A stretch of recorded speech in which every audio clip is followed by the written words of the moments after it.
get up for midnight snacks. When she goes to bed, she doesn't wake until the alarm starts yelling. I know who's the insomniac.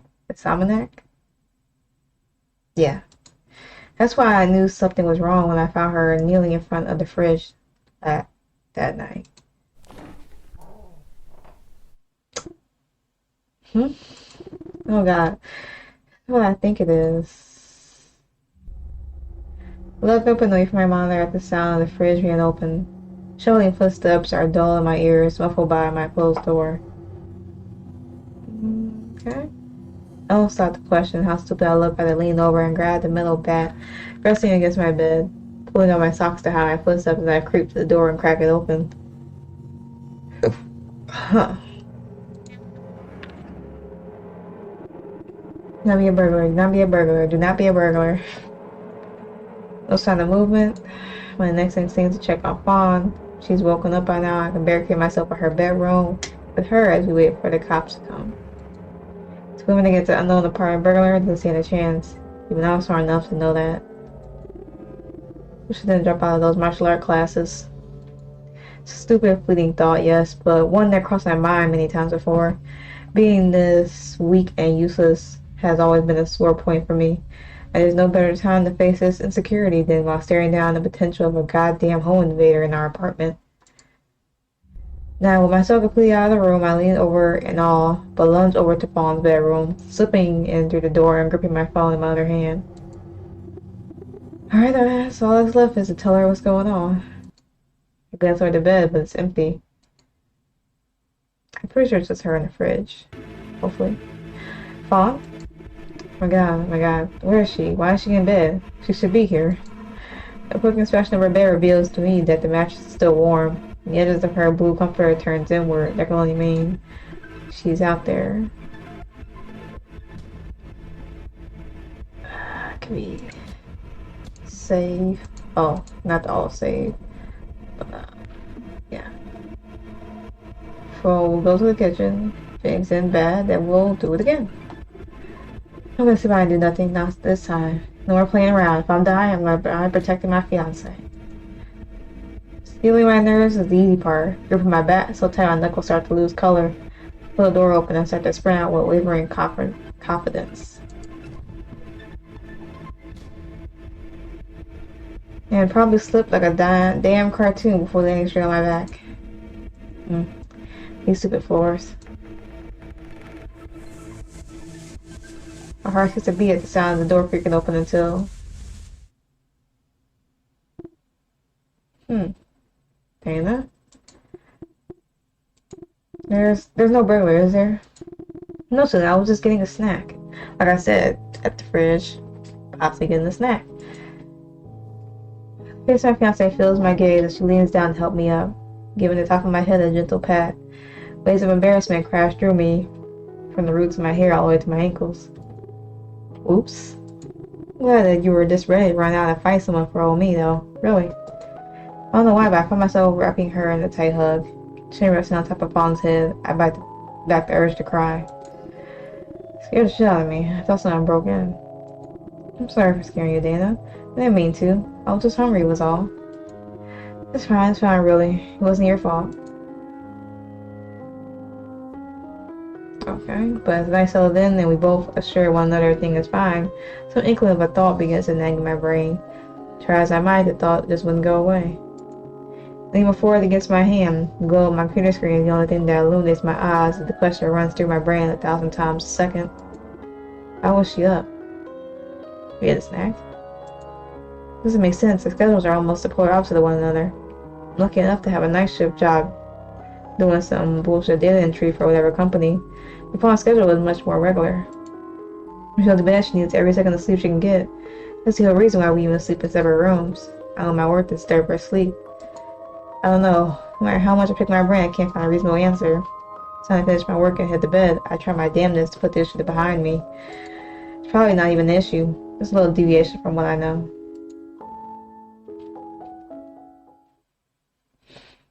When I wake up in the late afternoon, the unease in my stomach starts to worsen. Shit, I overslept. Sit up in my bed, I rub my hand down my face, clear the sleep out of my eyes. A look at my phone makes me wince of how late it is. Fawn probably coming home soon. In a few hours, make some food for myself and greet her before my shift starts. Taking the sheets off my legs, scrambling out of bed, make my way to the kitchen. Except to grease my eyes and not something I expect to see. I don't often expect myself to be the only person in our apartment at this time of day. Breakfast, need some breakfast. Maybe I have spaghetti in the fridge. Still, spaghetti's good enough as a breakfast when it's 5 p.m., right? Yeah? Yeah, it works good enough. I eat it cold too, why not? All my lighthearted muttering to myself stops an instant when I turn my head and see Fawn kneeling in front of the fridge. She noticed me, she sure didn't act like it. Her attention is turned toward the open fridge, more than anything else.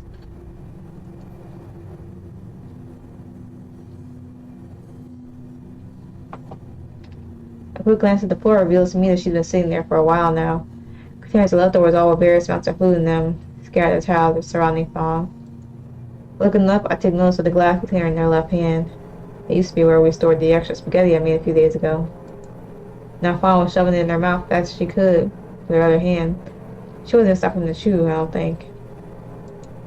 She finished up with the spaghetti, tossed the container on the ground, clattering jolts ring out through the kitchen, caused my heart to stutter in its rhythm. I fell but shudder when she tears open a thin plastic bag full of raw ground beef and starts to eat. Coming back, my urge to throw up is growing more and more difficult by the second. And now I was looking at her in daylight.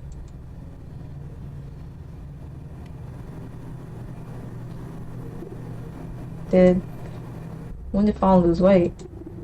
I never remember her being this thin. It's hard to even look at her like this, the iron raw meat of all things.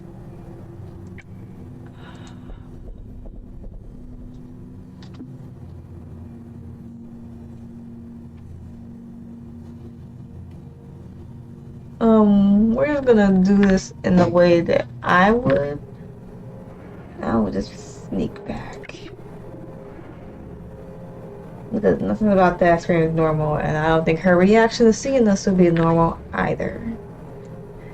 Should have heard this last night when I could. Her eyes look so distant, like she's a dead woman walking. Once again, I find myself running from any and all struggles in life, turning right around and shuffling away before she notices my presence. Whereas her will do so, but some deep part of me is terrified of what might happen if Fawn turns her gaze on me in this state. That's what I'm saying. Though being scared of my own fiancée is sickening me to my stomach. This is what I would do in that situation, and then call the police like this woman lost her mind. The creak of the floorboards making me tense up, as if I were a child that's been caught doing something they shouldn't. Fawn doesn't look bad, too engrossed in all the meat she can devour. With haste, I rush back into my room, grabbing the key and locking the door. I'll check on her in a bit when she's feeling better. And yeah. I'm in the kitchen again. I hold back a gas of horror. There are containers scattered everywhere. Food and sauces splashed across the floor.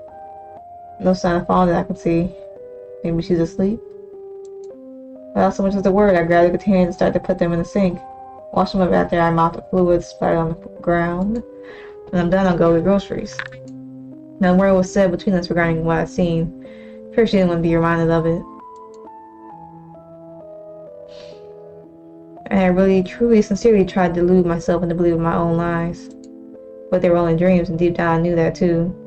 I held on to these wishes as tightly as I did, because grappling the truth would have sent me free-falling down the already crumbling edge of stability. The truth that Fawn, my rock, my love, my dearest, was wasting away before my very eyes. I did everything I could, I really did. I tried so hard to bring Fawn back from the dark place she had been going down at a frightening speed. No one could say I didn't give it my all. She kept saying everything was fine, that she was okay, and that I shouldn't worry about her.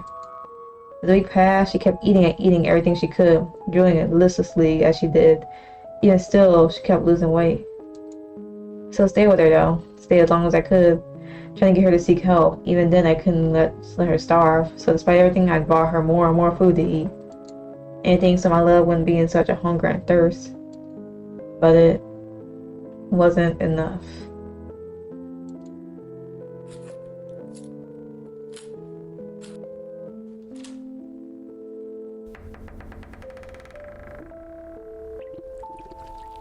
Fawn? Fawn, I'm home. Struggling to hold the multiple plastic bags of food I bought from the convenience store down the corner. I pushed the door open where I foot and stepped through. It's quieter than I expected. I left the house while Fawn was on the phone ordering the pizza delivery specifically. She's been doing that a lot. When we didn't have any more food in the house, she started ordering takeout. Making house starting to sag. I'm doing it all for her because I love Fawn. Because I love her and I'm not scared of her at all, even when she snaps at the littlest things. When I set the groceries down and taking in my surroundings, I realized the smell of something in the air. I'm not cooking or anything, and it's clashing with the scent of pizza. Fawn? Fawn, where are you? Did she leave?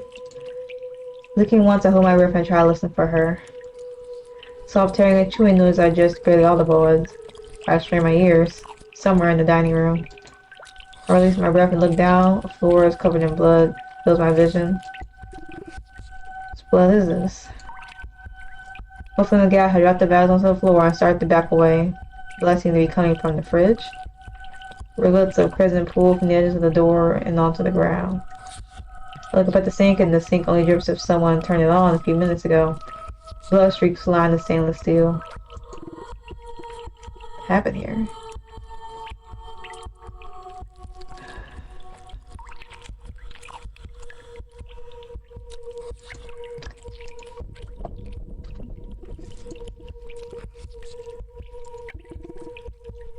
We're gonna look in the fridge.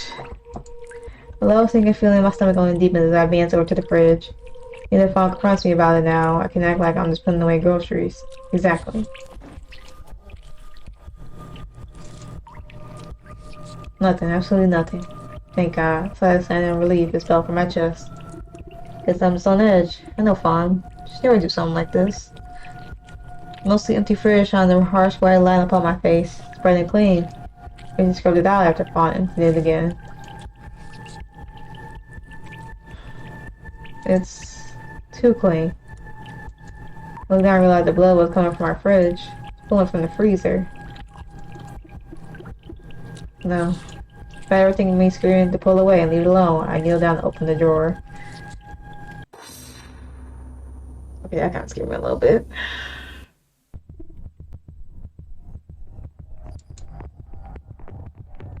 This whole look in the young man's eyes tear through all the flesh and bone in me, prying straight into my mind. Maybe that's why I let this happen to him, why I wasn't there to stop. Dana, are you hurt? Even did to respond to Fawn, I break into a mad dash for the bathroom and slam the door behind me. 911. This is happening. This is real. She did something horrible. I won't hurt anyone. This has to be some other reason that I couldn't think of. I even feel the claustrophobic bathroom around me. Wait. It's me. So I'm a type forewarning of vomit before I shoot into the bathtub. Away from the door as it rattles, I glance back at the sole window in the bathroom. How am I supposed to finding ways to escape? Are you okay? Please answer me. Fawn, what did you do? Why is the pizza guy in that freezer? Did you do that? Did you? I put my hand over my mouth. Yelling has always been a line too far for me. My dad always yelled whenever he was upset, and I never wanted to be like that. She didn't hurt anyone. She couldn't have. Fawn couldn't explain us all the way, right? They just asked her and saved all the trouble. I had to protect myself. If I hadn't done it, he would have hurt me or worse. Let's get out. Please open the door, please. You know I love you. Not a bad person. All I wanted was to protect myself. Killed. Realizing what she's done has been through my mind 1,000 times over. If I don't say it out loud, maybe it won't be true. But my acknowledgement is what everything hinges upon. You don't need the word. It's so ugly. Answer the question. I'm sorry how loud I shrieked. I did what I had to do, that's all. Please don't call me Pop Love. I can't lose you. Get out the window, dreaming, that's all it is. That's how real Fawn really acts, not in a million years. Hopefully we're not too high up. I don't know how long I started trembling against the backseat bathtub, sobbing to myself. All I know was that Fawn had eventually left the doorway. Perhaps she wandered to the kitchen and started to eat. I'm sure it's just me. I stayed up and locked the door. So it's nighttime anyway. It's time for me to go to work. Maybe it's wrong of me to try to step back from nowhere after seeing something that horrific. I don't know. Part of me feels like if I dwell on it, I'll just fall to pieces. What? Yeah, I didn't get much done. Who would focus on work after something like that anyway? So no sane person, that's for sure. Instead, I found myself in a frantic haze, looking up anything that could have been remotely related to Fawn's descent. Probably like wasting disease. Happens to like deer or an elk, right? All symptoms are lining up. I don't know. It doesn't make sense. Tapping down the arrow keys, I scroll past symptoms section of the page. Pulled up. I think it burns from how much it rolled across. My mouse scroll wheel. My eyes stinging from the blue light. And bold in black text, it was one simple phrase.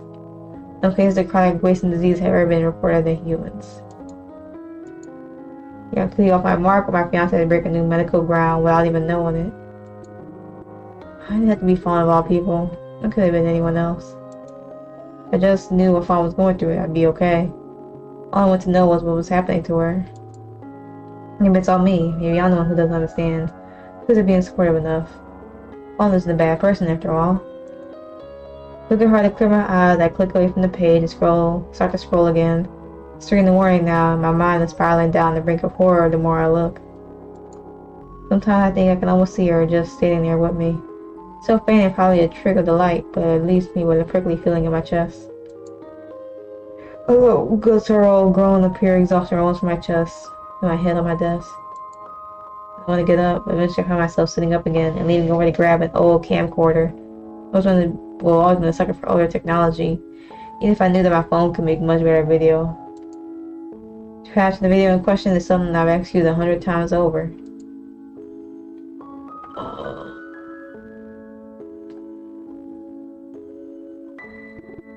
You like it? I've been putting your desk together and set up your computer. I know you have some posters that you want to put up yourself, and your books are still in their boxes, but I just want to get it set up for you. Well, it's perfect. Thank you so much, dear. Really, God knows how long I've been working on that. I'll finish up with the kitchen in a few, don't worry. Fawn looks at the camcorder and smiles. I guess you'll know one at one point. Fawn to get up for the midnight snacks, and when she goes to bed, she doesn't wake until the alarm starts yelling. The one who's an insomniac.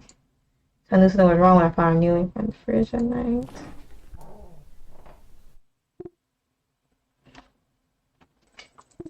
Oh, if that's what I think it is. Are we playing it back again?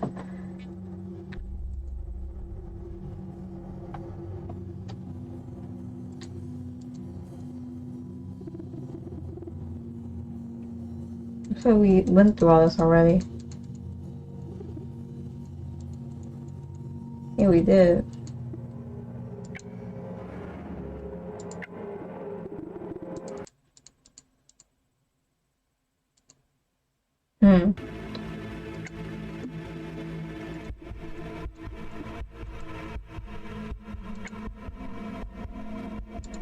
Oh, okay.